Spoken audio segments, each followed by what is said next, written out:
विरोधी पक्षांनी विधेयकाची भ्रूण हत्या केली। काँग्रेस, टीएमसी, समाजवादी पार्टी आणि डीएमके गुन्हेगार। महिला आरक्षणामध्ये अडथळा निर्माण करणाऱ्यांना शिक्षा मिळेल।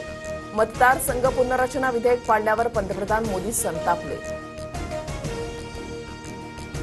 काँग्रेस परजीवीप्रमाणे इतर पक्षांवर अवलंबून जगतेय। केवळ प्रादेशिक पक्षांच्या खांद्यावर स्वार होऊन राजकारण। त्या पक्षांनाही काँग्रेस एक दिवस बुडवेल। पंतप्रधान मोदींची टीका।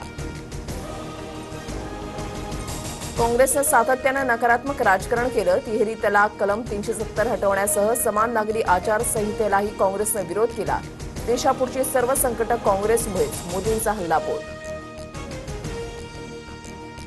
मोदींनी संबोधन करताना देशावरील संकटाचा उल्लेख करण्याऐवजी 150 वेळा काँग्रेसचं नाव घेतलं। भाजप आणि आरएसएसकडून फेक नरेटिव्ह पसरवण्याचं काम। काँग्रेसचे नेते नाना पटोलेंचं प्रत्युत्तर। टीसीएस कंपनीतील धर्मांतरण आणि लैंगिक अत्याचार प्रकरणी निदा खानच्या अटकपूर्व जामिनावर उद्या सुनावणी। पोलिसांना गुंगारा देत निदाची मुंब्र्यातील क्लिनिकमध्ये 2दा हजेरी। वारंवार लोकेशन बदलून तपास यंत्रणांना चकवा। नाशिक धर्मांतरण प्रकरणामध्ये एटीएसची एंट्री। रजा मेमन आणि शफी शेखची 3 तास कसून चौकशी। दोन्ही आरोपींना 2 दिवसांची पोलीस कोठडी। प्रकरणामध्ये आंतरराष्ट्रीय कनेक्शन, टेरर फंडिंगचा संशय।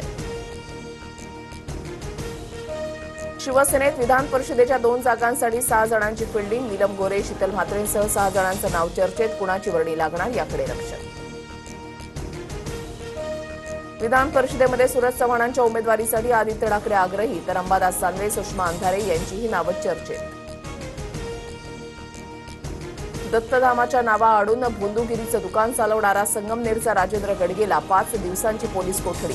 दुर्धर आजार बरे करण्याच्या आमिषातून असंख्य लोकांना फसवल्याचा आरोप। पश्चिम महाराष्ट्र, खानदेश, मराठवाडा आणि विदर्भाच्या काही भागांमध्ये उद्यापासून 22 एप्रिल दरम्यान पावसाची शक्यता। विजांच्या कडकडाटासह काही भागात गारपीट होण्याचा अंदाज।